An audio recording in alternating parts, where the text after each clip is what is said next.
Hello students, आप लोगों का फिर से स्वागत है हमारे इस द्रोणाचार्य डीसीसी में। आज हम आप लोगों को लेक्चर 9 पढ़ाएंगे आरआरबी एनटीपीसी का भारतीय इतिहास प्राचीन भारत में धर्म और दर्शन के बारे में। मेरा नाम शुभम कुमार है और चलिए बढ़ते हैं आगे, देखते हैं कि किस तरह के क्वेश्चंस हम लोग को यहाँ पे देखने को मिलते हैं।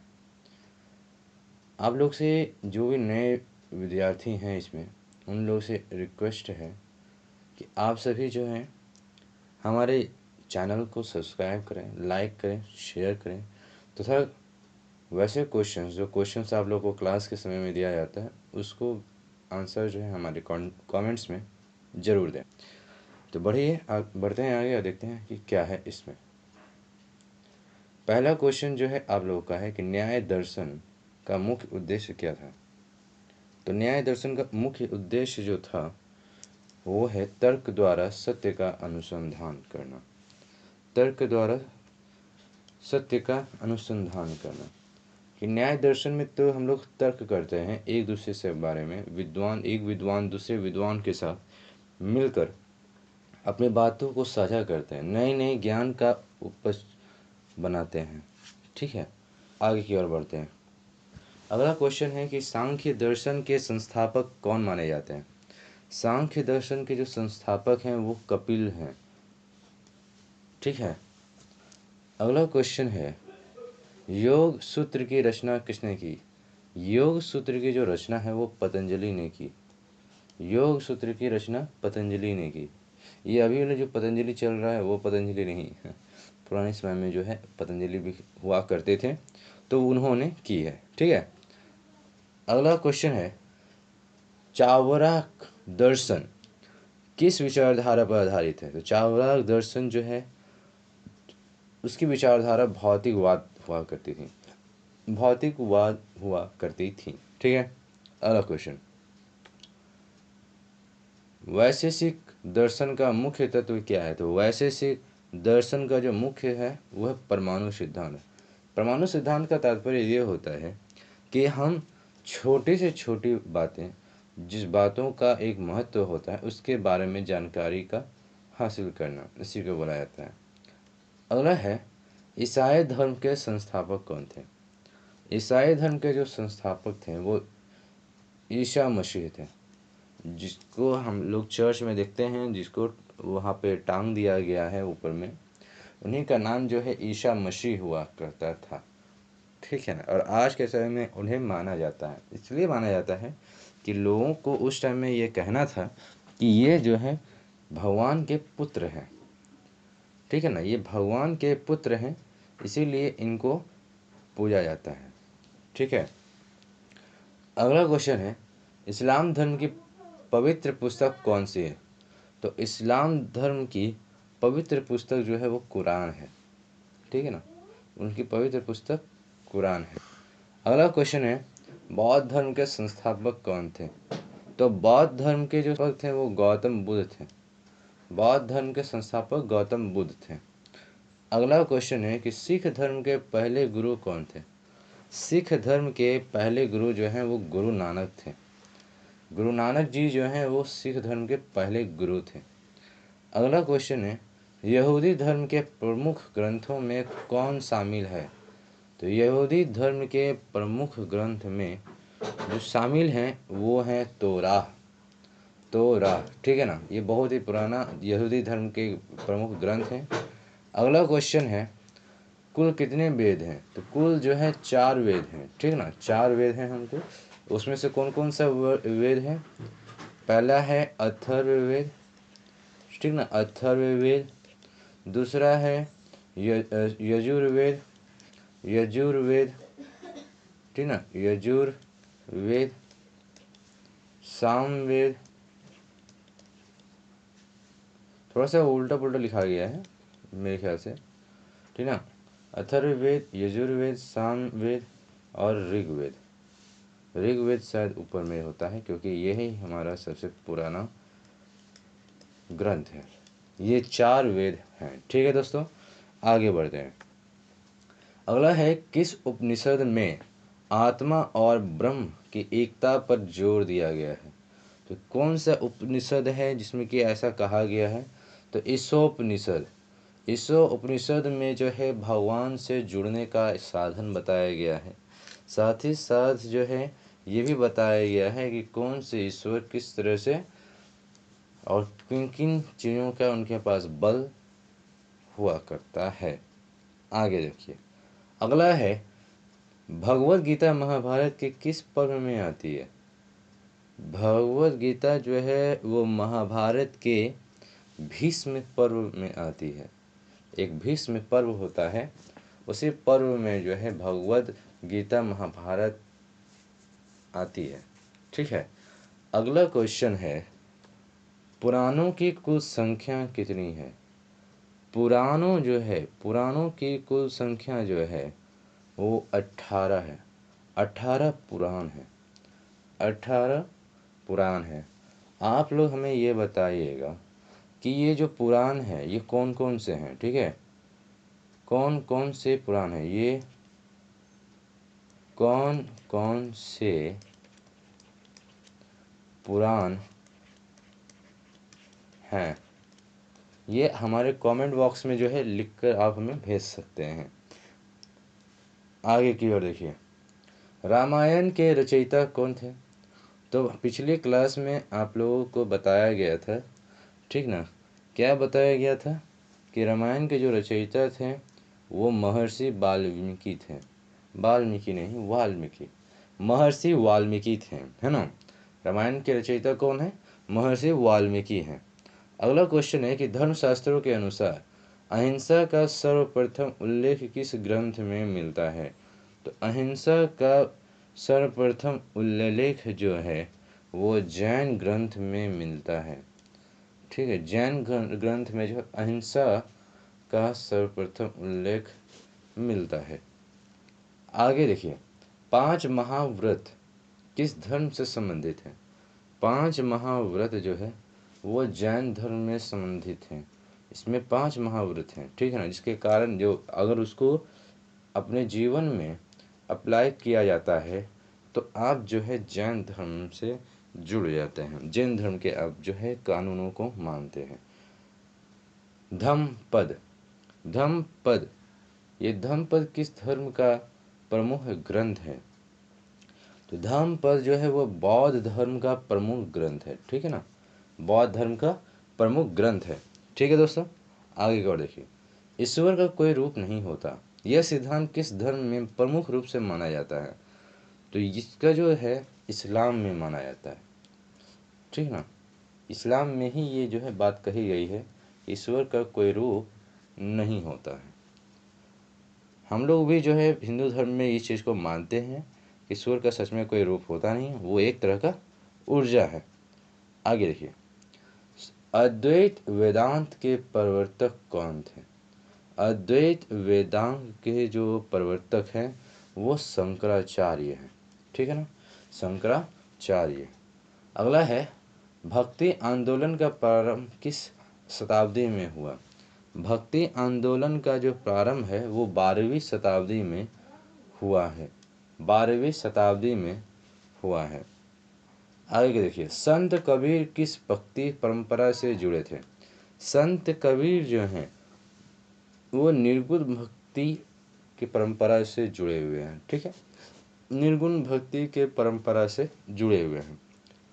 अगला देखिए, अगला है कि रामानुजाचार्य किस भक्ति मार्ग के प्रवर्तक थे? रामानुजाचार्य जो हैं वो विशिष्टाद्वैतवाद से जुड़े हुए थे। आप लोग हमें ये बताइएगा कि ये इसका जो अर्थ क्या है? ये विशिष्टाद्वैत अर्थ, इस विशिष्टाद्वैतवाद का अर्थ क्या है? इसका अर्थ आप लोगों को बताने हैं, है ना? अर्थ क्या है? ठीक है दोस्तों, इसका अर्थ आप लोग को बताने हैं। अगला क्वेश्चन है, स्वामी विवेकानंद ने किस वर्ष शिकागो धर्म महासभा में भाषण दिया था? तो शिकागो के जो समय जब गए थे स्वामी विवेकानंद, तो उसका वो जो समय था वो था 1893। ठीक है ना, 1893 के समय में उन्होंने गया था। आगे देखिए, संत तुलसीदास ने कौन सा प्रसिद्ध ग्रंथ लिखा? तो संत तुलसीदास ने रामचरितमानस उन्होंने लिखा था, ठीक है ना, रामचरितमानस उन्होंने लिखा था। अगला देखिए, इस्लाम में रोज़ा किस महीने में रखा जाता है? इस्लाम में जो रोज़ा जो रखा जाता है ना, वो रमज़ान में रखा जाता है, ठीक है। अभी के टाइम में देखिए, ये अभी रमज़ान चल रहा है और शायद 1-2 दिन में ख़त्म हो ही जाएंगे। अगला है,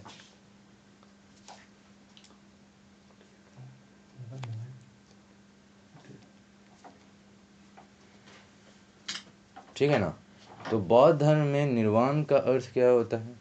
तो बौद्ध धर्म में निर्वाण का जो अर्थ होता है वो होता है मोक्ष, है ना, मोक्ष। यानी कि निर्वाण में, ये बौद्ध धर्म में ये कहा गया है निर्वाण में कि जो भी व्यक्ति अपने सारे अवगुणों को छोड़कर आगे बढ़ता है और प्रकृति द्वारा दिए हुए चीज़ों को वो अपनाता है तो वो मोक्ष को प्राप्त होता है, ठीक है ना। ऐसे हम लोग हिंदू धर्म में या इस्लाम धर्म में या जैन धर्म में, जो भी किसी भी तरह के धर्म में हो, इस सारे धर्म में एक ही बात कहा गया है कि अपने लोभ, क्रोध, मोह, ये 3 चीज़ों से जो निजात पा लेता है या जो अपने आप को बचा लेता है, वही मोक्ष की ओर बढ़ता है। अगला है, यहूदी धर्म के पूजा स्थल को क्या कहा जाता है? तो यहूदी धर्म के जो पूजा स्थल जो होते हैं उसे सिनेगॉग कहा जाता है, सिनेगॉग कहा जाता है, ठीक है। अगला क्वेश्चन है कि सिख धर्म में 5 ककार में शामिल नहीं है। क्या चीज़ शामिल नहीं है 5 ककार में, ये बताइए। तो ये जो है कंठी है, कंठी जो है वो 5 ककार में शामिल नहीं है, ठीक है। जैन धर्म में 24वें तीर्थंकर कौन थे? तो जैन धर्म में जो 24वें तीर्थंकर थे वो महावीर स्वामी थे, है ना, महावीर स्वामी थे। और आप लोग ये भी बताइएगा कि महावीर स्वामी का जन्म कब हुआ, ठीक है ना, जन्म कब हुआ, किनका जन्म कब हुआ? तो महावीर स्वामी जी का जन्म कब हुआ।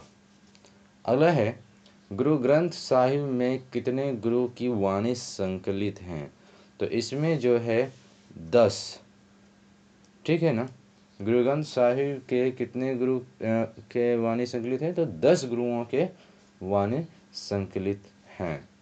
आगे देखिए, 18 पुराण, 18 पुराण की जो रचना है वो किसने की? 18 पुराण की जो रचना है वो वेद व्यास जी ने की थी, ठीक ना, वेद व्यास जी ने की थी। अगला है, त्रिपिटक किस धर्म का ग्रंथ है? तो जो त्रिपिटक था ना वो बौद्ध धर्म का ग्रंथ है, ठीक है ना, त्रिपिटक बौद्ध धर्म का ग्रंथ है।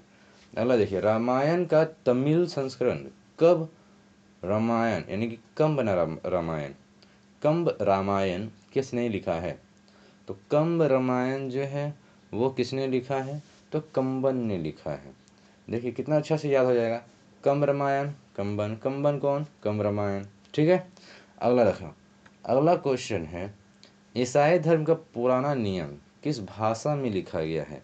तो ईसाई धर्म का जो पुराना नियम जो था वो हिब्रू में लिखा हुआ था, हिब्रू में, ठीक है ना, हिब्रू भाषा में लिखी गई थी। अगला देखिए, पंचशील सिद्धांत किस धर्म से संबंधित है? तो पंचशील सिद्धांत जो हैं वो संबंधित हैं बौद्ध धर्म से, ठीक है। पंचशील सिद्धांत जो है वो बौद्ध धर्म से संबंधित हैं। अगला देखिए, हिंदू धर्म में 4 पुरुषार्थ कौन कौन से हैं? तो हिंदू धर्म में 4 पुरुषार्थ हैं, धर्म, अर्थ, काम और मोक्ष। और यही 4 चीज़ें जो हैं हम लोगों को जीवन में अपनाना भी चाहिए। आगे देखिए, ईसाई धर्म में 7 घातक पापों में शामिल नहीं है। तो 7 घातक पापों में शामिल क्या नहीं है? करुणा, करुणा जो है वो पाप नहीं है। करुणा जो है वो क्या है? करुणा जो है हम लोग जो है किसी भी पर्सन या किसी भी व्यक्ति के थ्रू ऊपर जो है हम लोग प्रेम भाव उसका व्याख्या या फिर करते हैं जो भी। आगे देखिए, गीता में अर्जुन को क्या करने की प्रेरणा दी गई थी? तो गीता में जो अर्जुन को जो है कर्तव्य पालन करने की आज्ञा दी गई थी, ठीक है ना, कि हे अर्जुन आप अपना कर्तव्य करते रहो, फल की चिंता नहीं करो, हम अभी हैं। आगे देखिए, बौद्ध धर्म में अष्टांगिक मार्ग किस से संबंधित है? अष्टांगिक मार्ग जो है वो निर्वाण प्राप्ति से संबंधित है, निर्वाण प्राप्ति से संबंधित है। अगला है वेदों की कुल संख्या, तो ये थोड़ा सा दोबारा रिपीट हो गया है, ठीक है। अगला है जैन धर्म में कितने तीर्थंकर थे? तो जैन धर्म में कितने तीर्थंकर थे? तो 24 थे, ठीक ना, 24 तीर्थंकर थे जैन धर्म में। पारसी धर्म का प्रमुख ग्रंथ कौन सा था? तो पारसी धर्म का प्रमुख ग्रंथ जो है जैन अवेस्ता, जैन अवेस्ता, ये पारसी धर्म का प्रमुख ग्रंथ है। भगवान महावीर का वास्तविक नाम क्या है? तो भगवान महावीर का जो वास्तविक नाम है वो है वर्धमान, वर्धमान, ठीक है। आगे देखिए, उपनिषदों में किस विषय पर अधिक बल दिया गया? इसमें बल दिया गया है ज्ञान और आत्मा, ज्ञान और आत्मा, ज्ञान बढ़ाना है और आत्मा को परमात्मा से जुड़ना है। इस तरह की चीज़ें जो हैं उपनिषदों में देखने को मिल जाता है। अगला है कि भगवान बुद्ध के जीवन की अंतिम घटना क्या कहलाती है? तो यहाँ इनकी जो अंतिम घटना जो था वो था महापरिनिर्वाण, जहाँ पे ये अपना शरीर त्याग देते हैं, है ना। अगला देखिए, जैन धर्म में अनेकांतवाद जो होता है इसका मतलब क्या है? तो इसका जो मतलब है कि सत्य को अनेक दृष्टिकोणों से देखा जा सकता है। और इसका मतलब ये भी आप समझ सकते हैं कि सत्य जो होता है ना वो छिपता नहीं है, ठीक है ना। आगे है अष्टांगिक मार्ग का पहला अंग क्या है? तो अष्टांगिक मार्ग का जो पहला अंग है वो है सम्यक दृष्टि, सम्यक दृष्टि, ठीक है ना। फिर अगला क्वेश्चन है बौद्ध धर्म में चतुवारी आर्य सत्य, इसका अर्थ क्या है? तो इसका जो अर्थ है वो है चार पवित्र सत्य, चार पवित्र सत्य। और आप लोग ये भी बताइएगा कि बौद्ध धर्म में ये सत्य कौन है, कौन कौन से हैं, कौन कौन से हैं। यहाँ थोड़ा सा कौन ही लिखा गया, ठीक है, कौन कौन से हैं, ठीक है दोस्तों। ये चार पवित्र सत्य कौन कौन से हैं बौद्ध धर्म में, ये आप हमें बताइएगा। अगला है शंकराचार्य का मुख्य शिक्षण क्या था? तो शंकराचार्य का जो मुख्य शिक्षण था वो था अद्वैत वेदांत। तो आप लोग का जो है दोस्तों आज का जो है 50 क्वेश्चन था, तो 50 क्वेश्चन आप लोग को लेकर आया था मैं। तो हम लोग जो है आप लोग से ये रिक्वेस्ट करते हैं कि आप लोग जो है लाइक सब्सक्राइब और तथा साथ ही साथ बेल आइकन को भी दबा दीजिए, जिससे कि हमारा लेटेस्ट जो भी वीडियोस हो वो आपको मिलता रहे। और अभी हम आप लोगों से जो भी क्वेश्चन पूछे हैं उस सबके आंसर जो है हमें कमेंट बॉक्स में ज़रूर दें। तो मिलते हैं अगले वीडियो में। जय हिंद, जय भारत।